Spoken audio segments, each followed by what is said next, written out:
Welcome to the Whiskey Vault. I'm Daniel Whittington, Chancellor of Wizard Academy Whiskey Marketing School. This is a gift from sommelier Brian Rand. Jameson triple. It's got to be said like that. Could you pour me a Jameson triple? Such a dork. So this whole video is based on a question by Vince Sugar Rose. And we were asking, what's something we could do videos on? He said, terroir. And I went, you know what? I'm going to talk about my opinion on terroir, and here's what I think.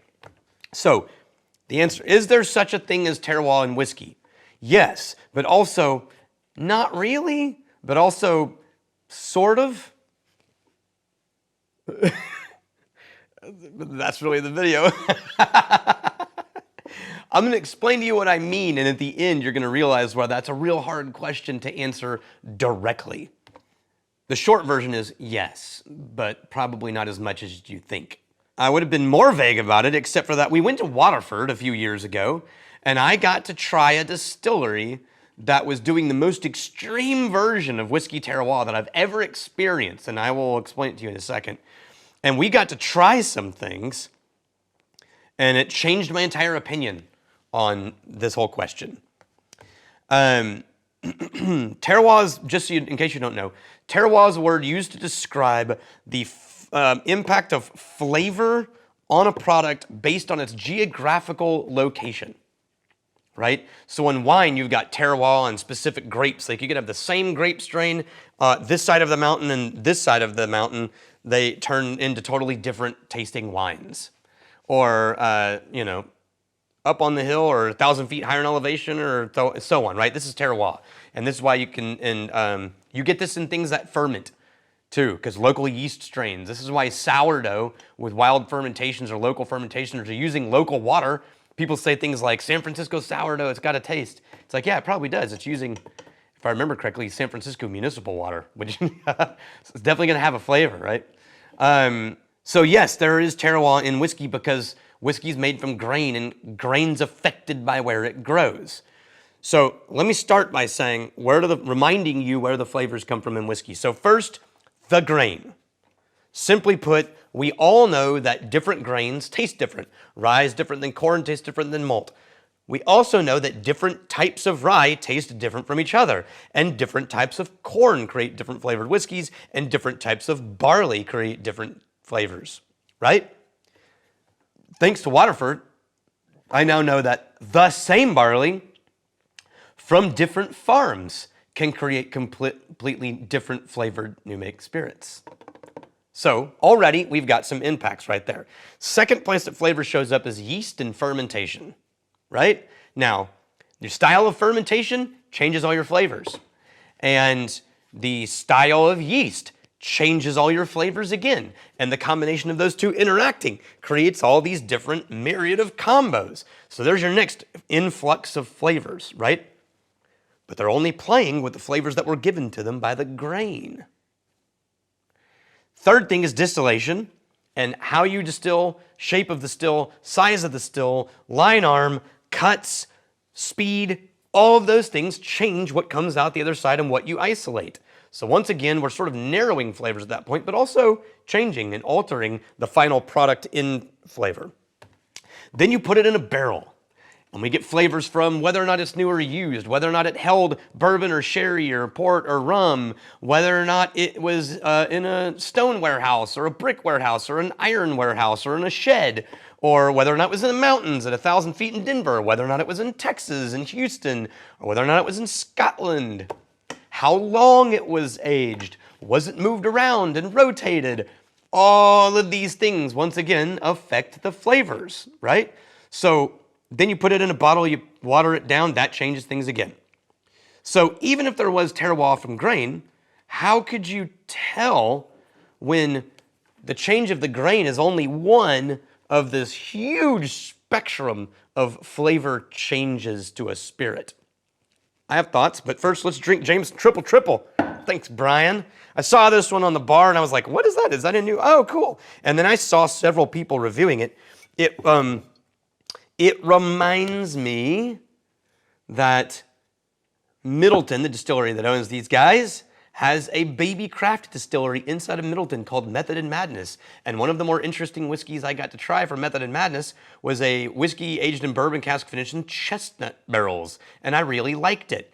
And so when I saw Jameson Triple Triple, which was bourbon and sherry, then chestnut casks, I thought, oh, so they did some R&D with Method and Madness, discovered that chestnut barrels actually had a nice impact, and then they scaled that up for a Jameson release. I don't know if that's what happened, but it wouldn't surprise me. So it's called Triple Triple because it's triple distilled and then aged in bourbon casks, sherry casks, and chestnut casks. So, ooh, wow. That is candied pound cake sweetbread. Not meat sweetbreads, but like sweet bread. Like almond pound cake with almond roca crumbles. Actually, that's pretty right on, actually, what my nose is picking up right now. An amaretto pound cake with almond roca, which is almond, but yeah. Wow. Maybe some like those, you know, like when you get the chocolate shavings that are dusted on top of things? Maybe some of that. Yeah, it's very sweet. Very pretty. Wow. Whoa. Also, drinks. Really sweet. And really candy. That's bizarre. I would have thought, I don't remember that happening in the chestnut Method and Madness. Wow. Okay. I feel like this would make a great mixer or an on the rocks or in a soda water because it would just be really kind of like dessert bready flavorful.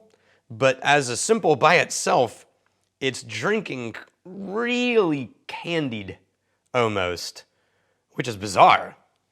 I much prefer, if I'm gonna have to go for one of the random new Jameson lines, it's gonna be the stout, which is very simple, but I love the Jameson stout more than the classic Jameson. It's just so drinkable, but it's not so candied and sweet.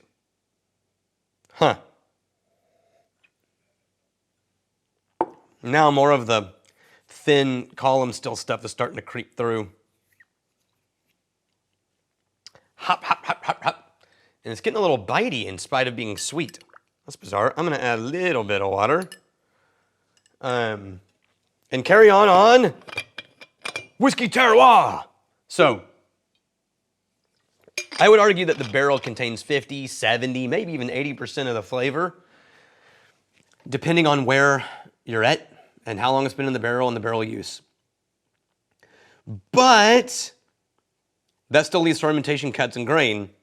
I would argue at the end, less than 10% of the flavor, single digits, are coming from the grain, except this sentence that makes this why it's so hard to answer this question.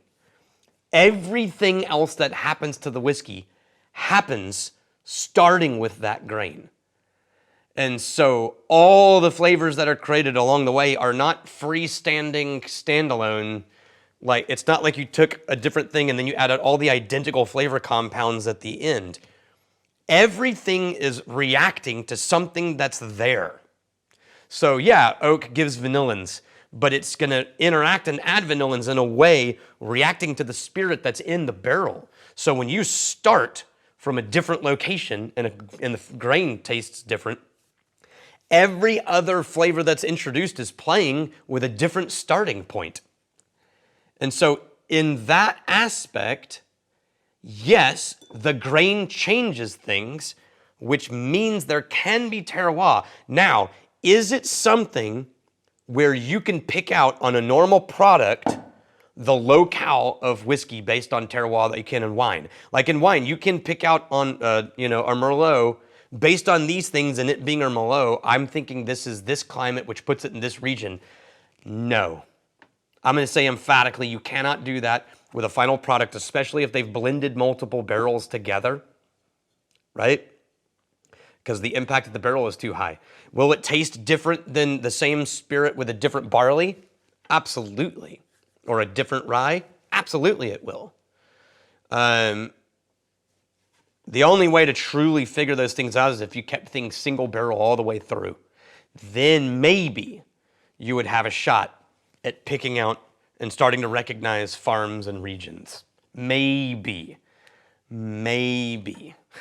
When we were at Waterford, they did this thing where they would take a single farm's barley and then they would run it through the production process with the same mash, same fermentation, same yeast, same fermentation styles, same cuts on the still. And then they would put it into 4 kinds of barrels. And when we got to taste the new make of the different farms, they were drastically different from each other. And we got to the point where at one point they poured us one of the farms we had had before, and a couple of us picked up like, you've poured us this before. I didn't know what farm it was, but I was like, you poured us this one before. And they're like, yeah, that was from in the early run. This is from one of the more recent runs. So there you go. That's Grain Terroir. I recognized this farm. Now, then released a whiskey, Waterford did, where they blended that farm's barrels together with another, and they called it some release. And I never in a million years would have been able to pick out how much or which farm was in that one, except that they told you on the QR code. So, is there terroir? Yes. Can you pick it out in a final product of blended Scotch or even a single malt, but using multiple barrel styles and multiple ages? Probably not. If people did single barrel releases where every single other thing was the same, could you? Yeah, maybe. I hope that didn't clear anything up. And I'm really glad you're here. Oh, water didn't change anything. Just made it sweeter. Oh. For more super vague and muddy non-answers to your most important questions, like and subscribe.